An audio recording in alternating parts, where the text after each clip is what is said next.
सतनाम श्री वाहिगुरु साहिब जी। सोरठ महला नौवां। रे नारे साची जी धार, सगल जगत है जैसे सुमना, बिन सुध लगत न वार। रहाओ बारू भीत बनाई रच पच, रहत नहीं दिन चार। तैसे ये सुख माया के, पुरजो कहा गवार। अजो समझ कछ बिगड़ो नाइन, भज ले नाम मुरार।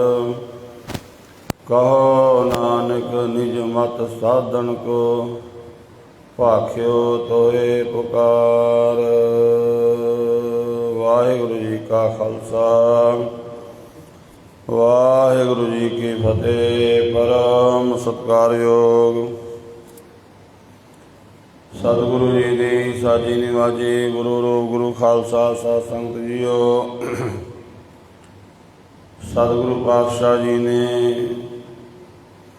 बख्शिश की है, सतसंगत का अमोलक समा बख्शिया है। इस पावन स्थान ते गुरबाणी की जो लड़ीवार कथा चल रही है, इसके तहत सोठ राग दे विच नौवें पातशाह श्री गुरु तेग बहादुर महाराज जी पावन बाणी द्वारा उपदेश बख्शिश कर रहे हैं। सतगुरु की सारी बाणी वैराग अते त्याग का उपदेश बख्शिश करती है। धन गुरु तेग बहादुर साहब जी महाराज पावन बाणी द्वारा जो उपदेश बख्शिश कर रहे हैं, सतगुरु जी के पावन अमृत वचनां नाल सांझ पाइए। जो मनुख वाहिगुरु की बंदगी वालों मुनकर होया बैठा है, परमेश्वर के नाम नूं नहीं जपदा ते सोचदा है अजे बड़ा लम्मा जीवन मेरे कोल समा है। सतगुरु पातशाह जी कहते ये जिहड़ा संसार सत दिखाई दे रहा है, सुपने की तरह है। जिवें मनुख सुता होवे ते उहनूं सुपना आउंदा है, सुपने दे विच ओह बड़ा कार विहार करदा है, पर जिवें ही एक क्षण में उसकी अख खुलती है, सुपना ही नहीं उड़ता, बल्कि जो सुपने दे विच उहने कार विहार आरंभ कीता हुंदा है, सुपने दे विच जो भी वो करी बैठा हुंदा है, वो भी सारा नाश हो जाता है। पातशाह कहते इसे तरह ये संसार भी सुपने की तरह है। धन गुरु तेग बहादुर महाराज इस तरह बख्शिश कर रहे हैं। सोरठ महला नौवां। सोरठ राग के नौवें पातशाह गुरु तेग बहादुर महाराज जी बख्शिश की है। हे नारे साची जी धार, हे मनुख महाराज कहते सच्ची सिक्ख्या अपने हिरदे विच धारण कर लै। सगल जगत है जैसे सुपना, बिन सुध लगत न वार। सारा संसार सुपने की तरह है। धन गुरु ग्रंथ साहिब महाराज जी की पावन बाणी के अंदर भगत रविदास जी के जो वचन आए ने, भगत रविदास जी कहते जीवां की वो हालत हो रही है, वो गति हो रही है, जिवें एक राजा अपने महलों के विच सुता पिया होया भिखारी हो जाता है। सुपने दे विच भिखारी हो के दर दर ठोकरां खांदा है ते अपने राज भाग नूं याद करदा भी मैं कदी चतुरवरती राजा हुंदा सी, अज भिखारी बनिया होया बड़ा दुख पा रहा हाँ। यही हालत साड़ी हो रही है। संसार जो सुपने की तरह है, उहदे विच खचित होके महाराज कहते जीव दुखी हो रहा है। नरपत एक सिंहासन सोया, सुपने भया भिखारी। अछत राज बिछड़त दुख पाया, सो गत भई हमारी। राज भाग ਦੇ ਹੁੰਦਿਆਂ ਰਾਜਾ ਸੁਪਨੇ ਵਿੱਚ ਬੜਾ ਦੁਖੀ ਹੋ ਰਿਹਾ ਹੁੰਦਾ ਹੈ। ਇਸੇ ਤਰ੍ਹਾਂ ਅਸੀਂ ਜੀਵ ਹੈ ਤਾਂ ਵਾਹਿਗੁਰੂ ਦੀ ਹੀ ਅੰਸ਼। ਵਾਹਿਗੁਰੂ ਸਾਡਾ ਪਿਤਾ ਹੈ, ਉਹਦਾ ਰਾਜ ਭਾਗ ਸਾਡਾ ਹੀ ਹੈ। ਪਰ ਸੁਪਨਾ ਆਉਣ ਕਰਕੇ ਅਸੀਂ ਆਪਣੇ ਉਸ ਮੂਲ ਸਰੋਤ ਨਾਲੋਂ ਟੁੱਟ ਗਏ ਔਰ ਇਸੇ ਕਰਕੇ ਦੁਖੀ ਹੋ ਰਹੇ ਹਾਂ। ਭਗਤ ਰਵਿਦਾਸ ਜੀ ਕਹਿੰਦੇ ਜਿਵੇਂ ਉਸ ਰਾਜੇ ਦੀ ਹਾਲਤ ਹੈ, ਸਾਡੀ ਹਾਲਤ ਉਹੀ ਹੋ ਰਹੀ ਹੈ। ਇਹ ਜਿਹੜਾ ਸੰਸਾਰ ਸੁਪਨੇ ਦੀ ਤਰ੍ਹਾਂ ਹੈ, ਸਗਲ ਜਗਤ ਹੈ ਜੈਸੇ ਸੁਪਨਾ। ਬਿਨਸਤ ਲਗਤ ਨਾ ਵਾਰ, ਇਹਨੂੰ ਨਾਸ ਹੁੰਦਿਆਂ ਬਹੁਤਾ ਸਮਾਂ ਨਹੀਂ ਲੱਗਦਾ, ਵਾਰੀ ਨਹੀਂ ਲੱਗਦੀ, ਟਾਈਮ ਨਹੀਂ ਲੱਗਦਾ। ਰਹਾਓ ਵਿਸ਼ਰਾਮ ਦੇ ਕੇ ਪਾਤਸ਼ਾਹ ਫਰਮਾਨ ਕਰ ਰਹੇ ਨੇ, ਬਾਰੂ ਪੀਤ ਬਣਾਈ ਰਚ ਪਚ, ਰਹਿਤ ਨਹੀਂ ਦਿਨ ਚਾਰ। ਇਹ ਜਿਹੜਾ ਸਾਡਾ ਸਰੀਰ ਹੈ, ਦੇਹੀ ਹੈ, ਇਹ ਕਿਹੜੀ ਕੰਧ ਹੈ? ਬਾਰੂ ਦੀ ਕੰਧ ਹੈ। ਬਾਰੂ ਦੀ ਰੇਤਾ ਹੁੰਦੀ ਹੈ, ਬਾਰੂ ਰੇਤਾ ਉਹਨੂੰ ਕਹਿੰਦੇ ਨੇ। ਉਹ ਹੱਥਾਂ ਵਿੱਚੋਂ ਖਿਸਕਦੀ ਜਾਂਦੀ। ਮਹਾਰਾਜ ਕਹਿੰਦੇ ਬਾਰੂ ਭੀਤ ਬਣਾਈ ਰਚ ਪਤ। ਇਹ ਜਿਹੜੀ ਦੇਹੀ ਹੈ ਬਾਰੂ ਦੀ ਰੇਤਾ ਦੀ ਤਰ੍ਹਾਂ ਹੀ ਹੈ। ਔਰ ਵਾਹਿਗੁਰੂ ਨੇ ਬੜੀ ਰਚ ਕੇ ਪੋਚ ਕੇ ਸੋਹਣੀ ਬਣਾਈ ਹੈ। ਰਹਿਤ ਨਹੀਂ ਦਿਨ ਚਾਰ, ਇਹਨੇ 4 ਦਿਨ ਦਾ ਸਮਾਂ ਵੀ ਇਹਦੇ ਕੋਲ ਨਹੀਂ ਹੈ। ਕੋਈ ਪਤਾ ਨਹੀਂ ਇਹਨੇ ਕਦੋਂ ਨਾਸ ਹੋ ਜਾਣਾ। ਤੈਸੇ ਹੀ ਇਹ ਸੁਖ ਮਾਇਆ ਕੇ ਉਰਜੋ ਕਹਾਂ ਗਵਾਰ। ਉਸੇ ਤਰ੍ਹਾਂ ਇਹ ਮਾਇਆ ਦੇ ਸੁਖ ਹਨ ਜਿਨ੍ਹਾਂ ਦੇ ਵਿੱਚ ਲੱਗ ਕੇ ਸਾਡੇ ਕੋਲ ਨਾਮ ਜਪਣ ਦਾ ਸਮਾਂ ਨਹੀਂ ਹੈ, ਬੰਦਗੀ ਕਰਨ ਦਾ ਸਮਾਂ ਨਹੀਂ ਹੈ। ਮਹਾਰਾਜ ਕਹਿੰਦੇ ਇਹਨਾਂ ਦੇ ਵਿੱਚ ਹੈ ਗਵਾਰ ਕਿਉਂ ਉਲਝਿਆ ਪਿਆ ਹੈ। ਧੰਨ ਗੁਰੂ ਅਰਜਨ ਦੇਵ ਮਹਾਰਾਜ ਜੀ ਦੇ ਬਚਨ ਆਉਂਦੇ ਨੇ, ਜੇਕਰ ਮਨੁੱਖ ਦੇ ਕੋਲ ਵਿਵੇਕ ਬੁੱਧੀ ਨਾ ਹੋਵੇ ਤਾਂ ਇਹ ਜਿਹੜੇ ਸੰਸਾਰ ਦੇ ਪਦਾਰਥ ਨੇ ਇਹਦੇ ਵਾਸਤੇ ਨਰਕ ਬਣ ਜਾਂਦੇ ਨੇ। ਨਰਕ ਦਾ ਦਰਵਾਜ਼ਾ ਖੋਲ੍ਹ ਦਿੰਦੇ ਨੇ। ਸੇਜ ਸੋਹਣੀ ਚੰਦਨ ਚੋਆ, ਨਰਕ ਘੋਰ ਕਾ ਦੁਆਰਾ। ਮਹਾਰਾਜ ਜੀ ਦੇ ਬਚਨ ਹਨ। ਇਸੇ ਕਰਕੇ ਵਾਹਿਗੁਰੂ ਦੇ ਚਰਨਾਂ ਵਿੱਚ ਅਰਦਾਸ ਹੈ, ਬੇਨਤੀ ਹੈ ਕਿ ਹੇ ਵਾਹਿਗੁਰੂ ਕਿਰਪਾ ਕਰ, ਪਾਠ ਪੜਿਓ ਅਰ ਵੇਦ ਵਿਚਾਰਿਓ, ਨਿਵਰ ਭਯੰਗਮ ਸਾਧੇ, ਪੰਚ ਜਨਾ ਸਿਓ ਸੰਗ ਨਾ ਛੁਟਕਿਓ, ਅਦਕ ਅਹਮ ਬੁੱਧ ਬਾਧੇ, ਪਿਆਰੇ ਇਨ ਬਿਦ ਮਿਲ ਨਾ ਜਾਈ, ਮੈਂ ਕੀਏ ਕਰਮ ਅਨੇਕਾਂ, ਹਾਰ ਪਰਿਓ ਸੁਆਮੀ ਕੈ ਦੁਆਰੈ, ਦੀਜੈ ਬੁੱਧ ਵਿਵੇਕਾ। ਵਿਵੇਕ ਵਾਲੀ ਬੁੱਧੀ ਦੇਵੋ, ਜਿਹਦੇ ਨਾਲ ਪਦਾਰਥਾਂ ਵਿੱਚ ਰਹਿ ਕੇ ਮੈਂ ਪਦਾਰਥਾਂ ਵਿੱਚ ਗਲਤਾਨ ਨਾ ਹੋਵਾਂ। ਸੰਸਾਰ ਵਿੱਚ ਰਹਿ ਕੇ ਸੰਸਾਰ ਵਿੱਚ ਗਲਤਾਨ ਨਾ ਹੋਵਾਂ, ਉਹ ਵਿਵੇਕ ਬੁੱਧੀ ਚਾਹੀਦੀ ਹੈ। ਤੋ ਪਾਤਸ਼ਾਹ ਫਰਮਾਨ ਕਰਦੇ ਨੇ, ਐ ਗਵਾਰ, ਐ ਮੂਰਖ ਜੀਵ, ਤੂੰ ਕਿਉਂ ਇਹਨਾਂ ਸੰਸਾਰ ਦੇ ਪਦਾਰਥਾਂ ਵਿੱਚ ਖਚਤ ਹੋਇਆ ਹੈ। ਅਜੂ ਸਮਝ ਕਛ ਬਿਗੜਿਓ, ਨਾ ਇਹਨੂੰ ਭਜ ਲੈ ਨਾਮ ਮੁਰਾਰ। ਅਜੇ ਵੀ ਜਦੋਂ ਤੱਕ ਤੇਰੇ ਸਵਾਸ ਚੱਲ ਰਹੇ ਹਨ, ਤੇਰੇ ਕੋਲ ਸਮਾਂ ਹੈ। ਅਜੇ ਵੀ ਕੁਝ ਨਹੀਂ ਵਿਗੜਿਆ। ਜੇ ਅੱਜ ਵੀ ਰੱਬ ਦਾ ਨਾਮ ਜਪ ਲਵੇਂ, ਤੇਰਾ ਭਲਾ ਹੋ ਜਾਵੇਗਾ। ਜਿਵੇਂ ਭਾਈ ਵੀਰ ਸਿੰਘ ਜੀ ਦੀਆਂ ਲਿਖਤਾਂ ਤੁਸੀਂ ਪੜ੍ਹੋ। ਭਾਈ ਵੀਰ ਸਿੰਘ ਜੀ ਆਪਣੀ ਹੱਡ ਬੀਤੀ ਇੱਕ ਲਿਖਦੇ ਨੇ। ਵੈਸੇ ਉਹਨਾਂ ਨੇ ਆਪਣੇ ਜੀਵਨ ਦਾ ਬਹੁਤ ਕੁਝ ਲਿਖਿਆ ਹੈ, ਜੋ ਉਹਨਾਂ ਦੇ ਜੀਵਨ ਵਿੱਚ ਵਰਤਿਆ ਜਾਂ ਦੂਜਿਆਂ ਦੇ ਜੀਵਨ ਵਿੱਚ ਵੀ ਵਰਤਿਆ। ਅੰਮ੍ਰਿਤਸਰ ਸਾਹਿਬ ਦੀ ਹੀ ਗੱਲ ਹੈ ਕਿ ਉਹਨਾਂ ਦਾ ਇੱਕ ਬਚਪਨ ਦਾ ਮਿੱਤਰ ਪਿਆਰਾ ਸੀ, ਅਤੇ ਉਹ ਜਦੋਂ ਜਵਾਨ ਹੋਇਆ ਗਲਤ ਰਸਤੇ 'ਤੇ ਪੈ ਗਿਆ, ਗਲਤ ਸੰਗਤ ਦੇ ਵਿੱਚ ਪੈ ਗਿਆ। ਪਰ ਦੂਜੇ ਪਾਸੇ ਭਾਈ ਵੀਰ ਸਿੰਘ ਜੀ ਨਾਮ ਬਾਣੀ ਦੇ ਅਭਿਆਸੀ। ਸਮਾਂ ਲੰਘਦਾ ਗਿਆ, ਉਸ ਦੀ ਜਵਾਨੀ ਦਾ ਸਮਾਂ ਵੀ ਲੰਘਿਆ ਤੇ ਬੁਢੇਪਾ ਆਉਣਾ ਸ਼ੁਰੂ ਹੋ ਗਿਆ। ਉਹਨੂੰ ਰੋਗ ਲੱਗ ਗਿਆ, ਬਹੁਤ ਭਿਅੰਕਰ ਬਿਮਾਰੀ ਲੱਗੀ, ਮੰਜੇ ਤੇ ਪੈ ਗਿਆ। ਹੁਣ ਨਾ ਕੋਈ ਦੋਸਤ, ਨਾ ਕੋਈ ਮਿੱਤਰ, ਨਾ ਕੋਈ ਰਿਸ਼ਤੇਦਾਰ ਉਹਦੇ ਨੇੜੇ ਆਉਂਦਾ ਹੈ।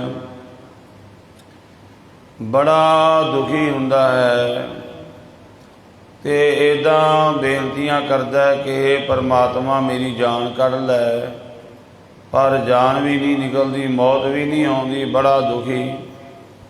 ਭਾਈ ਵੀਰ ਸਿੰਘ ਜੀ ਨੂੰ ਪਤਾ ਲੱਗਾ ਵੀ ਉਹ ਤੁਹਾਡਾ ਬਚਪਨ ਦਾ ਮਿੱਤਰ ਬਿਮਾਰ ਹੈ, ਇੱਦਾਂ ਕਾਫੀ ਤੰਗ ਹੈ।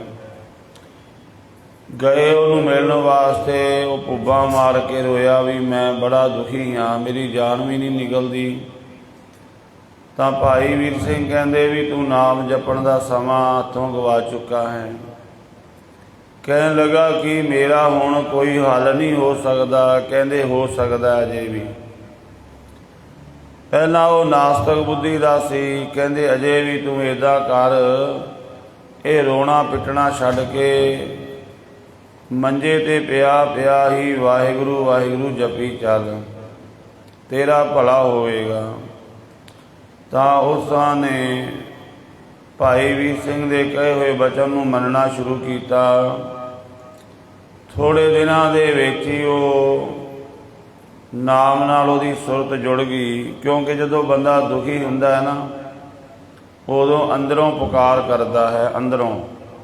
ਤਾਂ ਹੀ ਧੰਨ ਗੁਰੂ ਨਾਨਕ ਦੇਵ ਜੀ ਮਹਾਰਾਜ ਕਹਿੰਦੇ ਦੁੱਖ ਦਾਰੂ ਸੁੱਖ ਰੋਗ ਭਇਆ, ਜਾ ਸੁਖ ਤਾਮ ਨਾ ਹੋਈ। ਜਿਹੜਾ ਦੁੱਖ ਹੈ ਇਹ ਸਾਨੂੰ ਰੱਬ ਦੇ ਨੇੜੇ ਲੈ ਜਾਂਦਾ ਹੈ।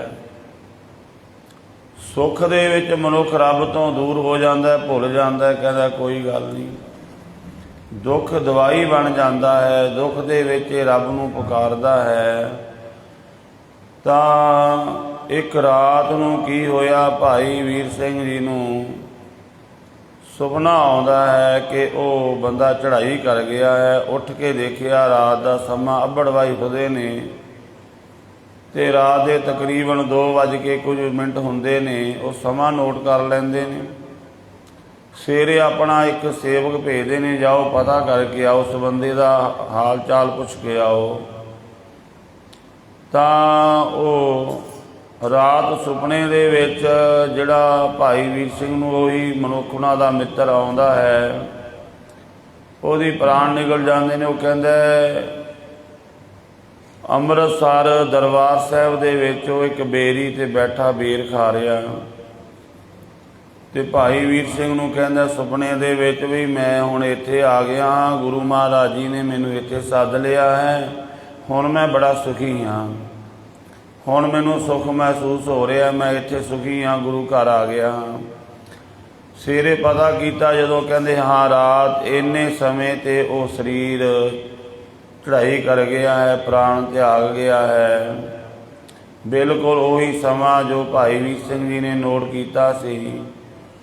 ਤਾਂ ਇਹ ਹੈ ਨਾਮ ਦੀ ਕਲਾ। ਮਹਾਰਾਜ ਕਹਿੰਦੇ ਅਜੇ ਜਦੋਂ ਤੱਕ ਤੇਰੇ ਸਰੀਰ ਵਿੱਚ ਪ੍ਰਾਣ ਚੱਲ ਰਹੇ ਨੇ, ਅਜੇ ਵੀ ਬਖਸ਼ਿਆ ਜਾ ਸਕਦਾ ਹੈ।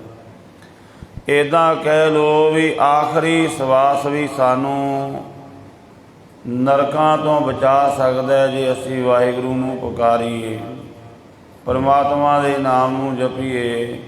ਤਾਂ ਹੀ ਮਹਾਰਾਜ ਕਹਿੰਦੇ ਅਜਹੂ ਸਮਝ ਕਛ ਬਿਗੜਿਓ ਨਾਹਿਨ, ਅਜੇ ਵੀ ਸਮਝ ਜਾ ਕੁਝ ਵੀ ਵਿਗੜਿਆ ਨਹੀਂ।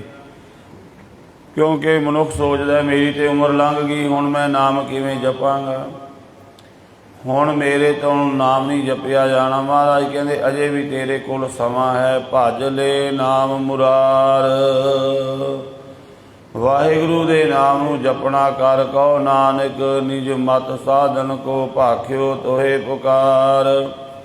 ਆਪਣੀ ਮਤ ਨੂੰ ਸਾਧ ਲੈ, ਆਪਣੀ ਮਤ ਨੂੰ ਸਾਧ ਲੈ, ਗੁਰੂ ਦੀ ਮਤ ਦੇ ਵਿੱਚ ਲੈ ਆ। ਜਿਵੇਂ ਪਾਣੀ ਦੀ ਇੱਕ ਬੂੰਦ ਸਮੁੰਦਰ ਵਿੱਚ ਮਿਲ ਕੇ ਸਮੁੰਦਰ ਦਾ ਰੂਪ ਹੁੰਦੀ ਹੈ, ਇਸੇ ਤਰ੍ਹਾਂ ਆਪਣੀ ਮਤ ਨੂੰ ਗੁਰੂ ਦੀ ਮਤ ਵਿੱਚ ਮਿਲਾ ਦੇ। ਭਾਵ ਗੁਰੂ ਦੀ ਮੱਤ ਨੂੰ ਧਾਰਨ ਕਰ ਲੈ। ਜੋ ਗੁਰੂ ਪਾਤਸ਼ਾਹ ਕਹਿੰਦੇ ਨੇ, ਜੋ ਗੁਰੂ ਕਹੈ ਸੋਈ ਭਲ ਮਾਨੋ, ਹਰ ਹਰ ਕਥਾ ਨਿਰਾਲੀ। ਪਾਤਸ਼ਾਹ ਕਹਿੰਦੇ ਭਾਈ ਤੁਹਾਨੂੰ ਪੁਕਾਰ ਕੇ ਇਹ ਉੱਚੀ ਕਹਿ ਰਹੇ ਹਾਂ, ਅਜੇ ਵੀ ਸਮਾਂ ਹੈ, ਸਮੇਂ ਨੂੰ ਸੰਭਾਲ ਲਵੋ, ਆਪਣੀ ਮੱਤ ਨੂੰ ਸਾਧਨਾ ਕਰੋ। ਸੋਠ ਮਹੱਲਾ ਨੌਵਾਂ। ਅਗਲੇਰਾ ਸ਼ਬਦ ਮਹਾਰਾਜ ਫੁਰਮਾਨ ਕਰ ਰਹੇ ਨੇ, ਇਹ ਜਗ ਮੀਤ ਨਾ ਦੇਖਿਓ ਕੋਈ, ਸਗਲ ਜਗਤ ਆਪਣਾ ਸੁਖ ਲਾਗਿਓ, ਦੁਖ ਮੈਂ ਸੰਗ ਨਾ ਹੋਈ ਰਹਾਓ। ਸੰਸਾਰ ਦੇ ਜਿੰਨੇ ਵੀ ਰਿਸ਼ਤੇ ਹਨ, ਸੰਬੰਧੀ ਹਨ,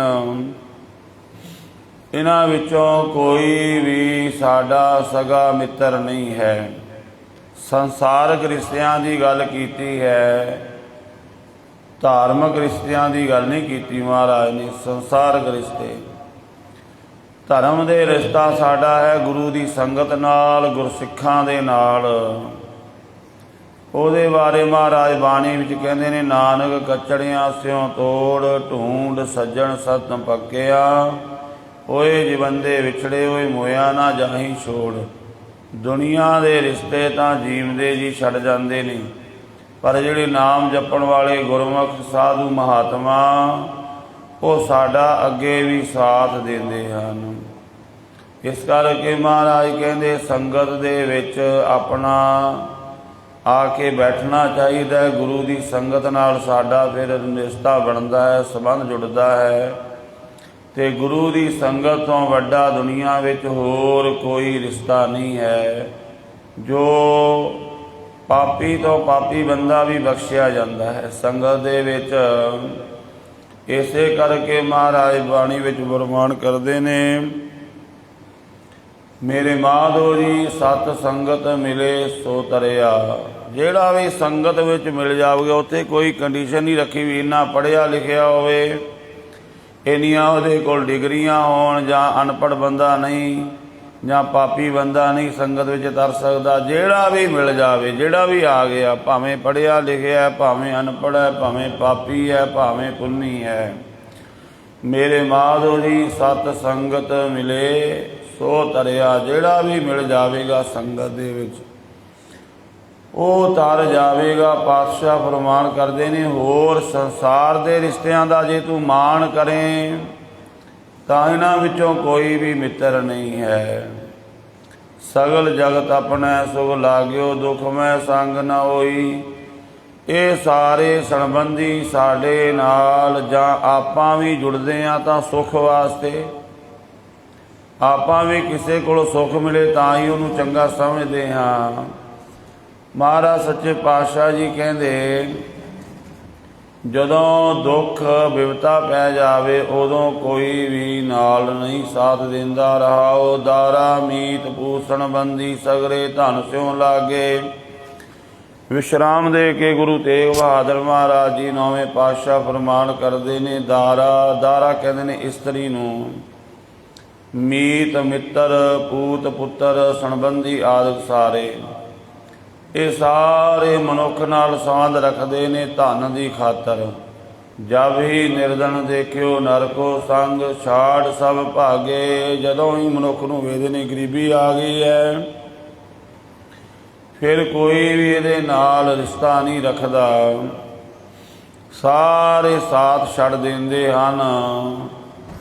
ਕਹੋ ਕਹਾਂ ਜਾ ਮਨ ਬੋਰੇ, ਕੋਈ ਨਸਿਓ ਨਿਹੋ ਲਗਾਇਓ। ਮਹਾਰਾਜ ਕਹਿੰਦੇ ਸਮਨ ਬੋਰੇ ਨੂੰ ਕੀ ਆਖੀਏ, ਕੀ ਸਮਝਾਈਏ। ਕਿਉਂ ਇਹਨਾਂ ਦੇ ਨਾਲ ਤੂੰ ਆਪਣਾ ਨਿਹੋ ਲਾਇਆ ਹੋਇਆ ਹੈ, ਕਿਉਂ ਇਹਨਾਂ ਨਾਲ ਪ੍ਰੀਤ ਪਾਈ ਹੈ। ਪ੍ਰੀਤ ਪਾਣੀ ਸੀ ਤਾਂ ਵਾਹਿਗੁਰੂ ਨਾਲ ਪਾਉਂਦਾ। ਸੰਸਾਰ ਦੇ ਜਿਹੜੇ ਰਿਸ਼ਤੇ ਨੇ, ਇਹਨਾਂ ਨੂੰ ਤਿਆਗਣ ਵਾਸਤੇ ਨਹੀਂ ਆਖਿਆ ਬਾਣੀ ਵਿੱਚ ਮਹਾਰਾਜ ਨੇ। ਕਹਿੰਦੇ ਇਹਨਾਂ ਦੇ ਵਿੱਚ ਰਹਿ, ਪਰਿਵਾਰ ਦੇ ਵਿੱਚ ਰਹਿ, ਸਾਰੇ ਪਰਿਵਾਰ ਦੀਆਂ ਜ਼ਿੰਮੇਵਾਰੀਆਂ ਨਿਭਾ, ਪਰ ਤੇਰੀ ਜਿਹੜੀ ਪ੍ਰੀਤ ਹੈ ਉਹ ਰੱਬ ਦੇ ਨਾਮ ਨਾਲ ਹੋਣੀ ਚਾਹੀਦੀ ਹੈ। ਤੇਰਾ ਜਿਹੜਾ ਪਿਆਰ ਹੈ ਉਹ ਵਾਹਿਗੁਰੂ ਦੇ ਨਾਮ ਨਾਲ ਹੋਣਾ ਚਾਹੀਦਾ ਹੈ। ਦੀਨਾਨਾਥ ਸਗਲ ਭੈ ਪੰਜਨ, ਜਸ ਤਾਂ ਕੋ ਬਿਸਰਾਇਓ। ਜੋ ਦੀਨਾ ਦਾ ਨਾਥ ਮਾਲਕ ਹੈ ਵਾਹਿਗੁਰੂ, ਸਭ ਤਰ੍ਹਾਂ ਦੇ ਡਰ ਨੂੰ ਨਾਸ਼ ਕਰਨ ਵਾਲਾ ਹੈ। ਮਹਾਰਾਜ ਕਹਿੰਦੇ ਉਸ ਵਾਹਿਗੁਰੂ ਦੇ ਜਸ ਨੂੰ ਵਡਿਆਈ ਨੂੰ ਤੂੰ ਭੁਲਾ ਦਿੱਤਾ ਹੈ। ਸਵਾਨ ਪੂਛ ਜਿਉ ਭਿਓ ਨ ਸੂਧੋ, ਬਹੁਤ ਯਤਨ ਮੈਂ ਕੀਨੋ। ਜਿਹੜਾ ਉੱਤਮ ਜਗਿਆਸੂ ਹੈ ਉਹ ਗੁਰੂ ਦੇ ਚਰਨਾਂ ਵਿੱਚ ਆ ਕੇ ਇਸ ਤਰ੍ਹਾਂ ਅਰਦਾਸ ਬੇਨਤੀ ਕਰਦਾ, ਮਹਾਰਾਜ ਮੇਰਾ ਮਨ ਚਾਹੁੰਦਾ ਮੈਂ ਬੰਦਗੀ ਕਰਾਂ, ਨਾਮ ਜਪਾਂ, ਸੇਵਾ ਕਰਾਂ, ਸਿਮਰਨ ਕਰਾਂ, ਪਰ ਇਹ ਮੇਰਾ ਅਵੈੜਾ ਮਨ ਐਸਾ ਹੈ ਜਿਵੇਂ ਕੁੱਤੇ ਦੀ ਪੂਛ ਸਿੱਧੀ ਨਹੀਂ ਨਾ ਹੁੰਦੀ, ਇਹ ਮੇਰਾ ਮਨ ਵੀ ਬਿਲਕੁਲ ਉਸੇ ਤਰ੍ਹਾਂ ਹੀ ਹੈ। ਸਵਾਨ ਪੂਛ ਜਿਉ ਭਿਓ ਨਾ ਸੂਧੋ।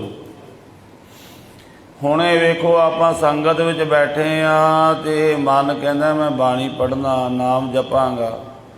ਜਿਵੇਂ ਹੀ ਆਪਾਂ ਸੰਗਤ ਤੋਂ ਬਾਹਰ ਗਏ, ਇਹ ਕਿੰਨਾ ਅਵੈੜਾ ਮਨ ਹੈ। ਫਿਰ ਕਹੇਗਾ ਛੱਡ ਪਰਾਂ, ਹੁਣ ਹੋਰ ਸੰਸਾਰ ਦੇ ਕਾਰ ਵਿਹਾਰ ਵਿੱਚ ਰੁੱਝ ਜਾਈਏ, ਉਸ ਪਾਸੇ ਤੁਰ ਪੈਂਦਾ ਹੈ।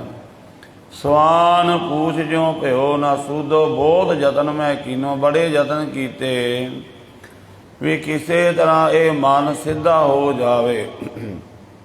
ਨਾਨਕ ਲਾਜ ਬਿਰਧ ਕੀ ਰਾਖੋ, ਨਾਮ ਤੁਹਾਰੋ ਲੀਨੋ। ਮਹਾਰਾਜ ਤੁਸੀਂ ਆਪਣਾ, ਤੁਹਾਡਾ ਬਿਰਧ ਹੈ, ਸੁਭਾਅ ਹੈ, ਤੁਹਾਡੀ ਸ਼ਰਨ ਵਿੱਚ ਕੋਈ ਪਾਪੀ ਤੋਂ ਪਾਪੀ ਜੀਵੀ ਆ ਜਾਵੇ ਬਖਸ਼ ਲੈਂਦੇ ਹੋ। ਮੈਂ ਵੀ ਤੁਹਾਡੀ ਸ਼ਰਨ ਵਿੱਚ ਆਇਆ ਹਾਂ, ਤੁਹਾਡਾ ਨਾਮ ਲਿਆ, ਕਿਰਪਾ ਕਰੋ ਤੁਸੀਂ ਆਪਣੇ ਬਿਰਧ ਨੂੰ ਸੰਭਾਲੋ ਔਰ ਮੈਨੂੰ ਆਪਣੇ ਚਰਨਾਂ ਵਿੱਚ ਰੱਖ ਲਵੋ, ਚਰਨਾਂ ਨਾਲ ਜੋੜ ਲਵੋ। ਸੋਠ ਮਹੱਲਾ ਨੌਵਾਂ। ਮਨ ਰੇ ਗਿਓ ਨਾ ਗੁਰੂ ਉਪਦੇਸ, ਕਾਂ ਭਿਓ ਜੋ ਮੂੜ ਮੁੰਡਾਇਓ, ਭਗਵੋ ਕੀਨੋ ਭੇਸ। ਇੱਕ ਤਾਂ ਉਹ ਲੋਕ ਨੇ ਜਿਹੜੇ ਧਰਮ ਵਾਲੇ ਪਾਸੇ ਆਉਣਾ ਨਹੀਂ ਚਾਹੁੰਦੇ ਬਿਲਕੁਲ ਹੀ। ਇੱਕ ਉਹ ਲੋਕ ਨੇ ਜਿਹੜੇ ਧਰਮ ਦੇ ਵਿੱਚ ਆਏ ਪਰ ਕੇਵਲ ਧਰਮ ਦਾ ਬਾਣਾ ਹੀ ਉਹਨਾਂ ਦੇ ਕੋਲ ਰਹਿ ਗਿਆ, ਧਰਮ ਨੂੰ ਧਾਰਨ ਨਹੀਂ ਕੀਤਾ। ਜਪਜੀ ਸਾਹਿਬ ਆਪ ਪੜ੍ਹਦੇ ਹੋ, ਮਹਾਰਾਜ ਕਹਿੰਦੇ ਧਰਮ ਖੰਡ ਕਾ ਇਹੋ ਧਰਮ, ਧਰਮ ਖੰਡ ਦਾ ਇਹ ਧਰਮ ਹੈ, ਉਹ ਧਾਰਨ ਕਰਨਾ। ਉਹ ਕਿਹੜਾ? ਰਾਤੀ ਰੁੱਤੀ ਤਿੱਤੀ ਵਾਰ, ਪਵਨ ਪਾਣੀ ਅਗਨੀ ਪਾਤਾਲ। ਉੱਥੇ ਮਹਾਰਾਜ ਨੇ ਸਾਰੀ ਧਰਮ ਦੀ ਡੈਫੀਨੇਸ਼ਨ ਦੱਸੀ ਹੈ, ਧਰਮ ਕੀ ਹੈ ਤੇ ਉਹ ਧਰਮ ਨੂੰ ਧਾਰਨ ਕਿਵੇਂ ਕਰਨਾ ਹੈ। ਤੋ ਪਾਤਸ਼ਾਹ ਫਰਮਾਨ ਕਰਦੇ ਨੇ, ਇੱਕ ਤਾਂ ਉਹ ਲੋਕ ਜਿਹੜੇ ਧਰਮ ਵਾਲੇ ਪਾਸੇ ਆਏ ਨਹੀਂ, ਪਰ ਇੱਕ ਆਏ ਤਾਂ ਉਹਨਾਂ ਨੇ ਗੁਰੂ ਦੇ ਉਪਦੇਸ਼ ਨੂੰ ਨਹੀਂ ਕਮਾਇਆ, ਕੇਵਲ ਬਾਹਰੋਂ ਧਰਮ ਧਾਰਨ ਕੀਤਾ। ਮਨ ਰੇ ਗਿਓ ਨਾ ਗੁਰੂ ਉਪਦੇਸ਼, ਇਹ ਮਨ ਤੂੰ ਗੁਰੂ ਦਾ ਉਪਦੇਸ਼ ਨਹੀਂ ਪਕੜਿਆ, ਗੁਰੂ ਦਾ ਉਪਦੇਸ਼ ਧਾਰਨ ਨਹੀਂ ਕੀਤਾ। ਕਾਂ ਭਿਓ ਜੋ ਮੂੰਡ ਮੁੰਡਾਇਓ, ਭਗਵੋ ਕੀਨੋ ਭੇਸ। ਕੀ ਹੋਇਆ ਜੇ ਆਪਣੇ ਕੇਸ ਕਤਲ ਕਰਾ ਲਏ? ਕਿਉਂਕਿ ਕਈ ਮੁੰਡਨ ਕਰਾਉਂਦੇ ਨੇ ਸਨਾਤਨ ਧਰਮ ਦੇ ਵਿੱਚ, ਮਹਾਤਮਾ ਉਹਨਾਂ ਦਾ ਧਰਮ ਹੈ, ਤੇ ਕਈ ਭਗਵੇ ਭੇਸ ਨੂੰ ਧਾਰਨ ਕਰ ਲੈਂਦੇ ਨੇ। ਭਗਤ ਕਬੀਰ ਸਾਹਿਬ ਜੀ ਆਪਣੀ ਬਾਣੀ ਦੇ ਵਿੱਚ ਵਚਨ ਕਰਦੇ ਨੇ, ਕਹਿਣ ਲੱਗੇ ਐ ਮਨੁੱਖ ਦੱਸ, ਜੋ ਤੂੰ ਆਪਣਾ ਮੁੰਡਨ ਕਰਾ ਲਿਆ ਜਾਂ ਲੰਮੀਆਂ ਜਟਾਵਾਂ ਰੱਖ ਲਈਆਂ, ਇਹਨਾਂ ਦਾ ਫਾਇਦਾ ਕੀ ਹੋਇਆ ਜੇਕਰ ਗੁਰੂ ਦਾ ਉਪਦੇਸ਼ ਧਾਰਨ ਨਹੀਂ ਕੀਤਾ। ਗੁਰੂ ਦਾ ਉਪਦੇਸ਼ ਧਾਰਨ ਕਰਕੇ ਗੱਲ ਬਣਨੀ ਸੀ, ਉਹ ਕੀਤਾ ਨਹੀਂ ਹੈ। ਰਹਾਉ ਸਾਚ ਛੋ ਛਾੜ ਕੇ ਝੂਠੈ ਲਾਗਿਓ, ਜਨਮ ਆਕਾਰਤ ਖੋਇਓ। ਸੱਚ ਨੂੰ ਛੱਡ ਕੇ, ਵਾਹਿਗੁਰੂ ਨੂੰ ਛੱਡ ਕੇ ਝੂਠ ਦੇ ਵਿੱਚ ਹੀ ਲੱਗਾ ਰਿਹਾ। ਭਾਵ ਧਾਰਮਿਕ ਬਾਣਾ ਪਾ ਕੇ ਵੀ ਵਿਹਾਰ ਦੁਨੀਆ ਵਾਲਾ ਹੀ ਕਰਦਾ ਰਿਹਾ। ਆਪਣਾ ਸਾਰਾ ਜਨਮ ਅਕਰਥ ਖੋਹ ਲਿਆ। ਕਰ ਪਰਪੰਚ ਉਦਰ ਨਿਜ ਪੋਖਿਓ, ਪਸਕੀ ਨਿਆਈ ਸੋਇਓ। ਬੜੇ ਪ੍ਰਕਾਰ ਦੇ ਪਰਪੰਚ ਕਰਕੇ, ਦੁਨੀਆ ਦਾ ਧਨ ਇਕੱਠਾ ਕਰਕੇ ਆਪਣਾ ਪੇਟ ਹੀ ਭਰਿਆ। ਭਾਵ ਇੱਕ ਬੰਦਾ ਦੁਕਾਨ ਕਰਕੇ ਬੈਠਾ ਹੈ ਵੀ ਆਪਣੇ ਬੱਚੇ ਪਾਲਣੇ ਨੇ, ਕਾਰੋਬਾਰ ਕਰਨ, ਰੋਟੀ ਵਾਸਤੇ। ਇੱਕ ਨੇ ਧਰਮ ਦਾ ਡੇਰਾ ਬਣਾ ਲਿਆ, ਗੁਰਦੁਆਰਾ ਬਣਾ ਲਿਆ, ਕੋਈ ਅਸਥਾਨ ਬਣਾ ਲਿਆ, ਤੇ ਕੰਮ ਉਹਦਾ ਵੀ ਇਹੀ ਸੀ ਵੀ ਚਲੋ ਉਗਰਾਹੀ ਇਕੱਠੀ ਹੋ ਜਾ ਕਰੇਗੀ, ਪੈਸਾ ਇਕੱਠਾ ਹੋ ਜਾਇਆ ਕਰੇਗਾ। ਤਾਂ ਕੰਮ ਉਹਨੇ ਵੀ ਇਹੀ ਚਲਾ ਲਿਆ। ਇੱਕ ਨੇ ਦੁਕਾਨ ਕੀਤੀ ਹੈ, ਇੱਕ ਨੇ ਡੇਰਾ ਖੋਲ੍ਹ ਲਿਆ ਹੈ। ਫਰਕ ਕੋਈ ਨਹੀਂ। ਮਹਾਰਾਜ ਕਹਿੰਦੇ ਦੋਵਾਂ ਦਾ ਕੰਮ ਬਰਾਬਰ ਹੀ ਹੈ ਕਿ ਇਸ ਤਰ੍ਹਾਂ ਪ੍ਰਪੰਚ ਕਰਕੇ ਆਪਣੇ ਪੇਟ ਨੂੰ ਪਾਲਿਆ ਤੇ ਪਸ਼ੂਆਂ ਦੀ ਨਿਆਈ ਸੁੱਤਾ ਹੀ ਰਿਹਾ, ਜਾਗਿਆ ਨਹੀਂ। ਰਾਮ ਭਜਨ ਕੀ ਗਤ ਨਹੀਂ ਜਾਣੀ, ਮਾਇਆ ਹਾਥ ਵਿਕਾਨਾ। ਵਾਹਿਗੁਰੂ ਪਰਮਾਤਮਾ ਦੀ ਬੰਦਗੀ ਦੀ ਅਵਸਥਾ ਨੂੰ ਨਹੀਂ ਜਾਣਿਆ, ਮਾਇਆ ਦੇ ਹੱਥ ਵਿੱਚ ਵਿਕ ਗਿਆ ਇਹ ਜੀਵ। ਉਰਜ ਰਿਓ ਵਿਖਿਅਨ ਸੰਗ ਬੋਰਾ, ਨਾਮ ਰਤਨ ਵਿਸਰਾਨਾ। ਔਰ ਵਿਸ਼ੇ ਵਿਕਾਰਾਂ ਵਿੱਚ ਉਲਝਿਆ ਰਿਹਾ। ਵਾਹਿਗੁਰੂ ਦੇ ਕੀਮਤੀ ਨਾਮ ਰਤਨ ਨੂੰ ਵਿਸਾਰ ਦਿੱਤਾ ਰਿਓ। ਅਚੇਤ ਨਾ ਚੇਤਿਓ ਗੋਬਿੰਦ ਬਿਰਥਾ ਓਦ ਸਰਾਨੀ। ਅਚੇਤ ਗਾਫਲ ਹੀ ਹੋਇਆ ਰਿਹਾ, ਵਾਹਿਗੁਰੂ ਦੇ ਨਾਮ ਨੂੰ ਨਹੀਂ ਜਪਿਆ, ਆਪਣੀ ਉਮਰ ਵਿਅਰਥ ਗਵਾ ਲਈ। ਕਹੋ ਨਾਨਕ ਹਰ ਬਿਰਦ ਪਛਾਨੋ, ਭੂਲੇ ਸਦਾ ਪ੍ਰਾਨੀ। ਜਿਹੜਾ ਉੱਤਮ ਜਗਿਆਸੂ ਹੈ ਉਹ ਸਦਾ ਅਰਦਾਸਾਂ ਕਰਦਾ, ਮਹਾਰਾਜ ਗਤੀ ਮੇਰੀ ਵੀ ਇਸੇ ਤਰ੍ਹਾਂ ਦੀ ਹੈ, ਮੈਂ ਵੀ ਭੁੱਲਿਆ ਹੋਇਆ, ਕਿਰਪਾ ਕਰੋ। ਅਸੀਂ ਜੀਵ ਭੁੱਲੇ ਹੋਏ ਹਾਂ, ਸਾਨੂੰ ਭੁੱਲਿਆ ਹੋਇਆਂ ਨੂੰ ਆਪਣੇ ਚਰਨਾਂ ਨਾਲ ਜੋੜ ਲੈ, ਆਪਣੀ ਬਖਸ਼ਿਸ਼ ਕਰ, ਰਹਿਮਤ ਕਰ। ਸਤਿਗੁਰੂ ਜੀ ਇਸ ਤਰ੍ਹਾਂ ਪਾਵਨ ਬਾਣੀ ਦੁਆਰਾ ਉਪਦੇਸ਼ ਬਖਸ਼ਿਆ ਹੈ। ਅਰਦਾਸ ਬੇਨਤੀ ਸਤਿਗੁਰੂ ਦੇ ਚਰਨਾਂ ਵਿੱਚ ਕਰਿਆ ਕਰੀਏ, ਮਹਾਰਾਜ ਅਸੀਂ ਜੀਵ ਭੁੱਲੇ ਹੋਏ ਹਾਂ, ਕਿਰਪਾ ਕਰੋ, ਸਾਨੂੰ ਆਪਣੇ ਚਰਨਾਂ ਨਾਲ ਜੋੜ ਦਿਓ। ਸਤਿਗੁਰੂ ਦੀ ਅਗਾਧ ਬੋਧ ਬਾਣੀ ਦੀਆਂ ਵਿਚਾਰਾਂ ਕਰਦਿਆਂ ਹੋਈਆਂ ਭੁੱਲਾਂ ਦੀ ਖਿਮਾ ਜੀ। ਵਾਹਿਗੁਰੂ ਜੀ ਕਾ ਖਾਲਸਾ, ਵਾਹਿਗੁਰੂ ਜੀ ਕੀ ਫਤਿਹ।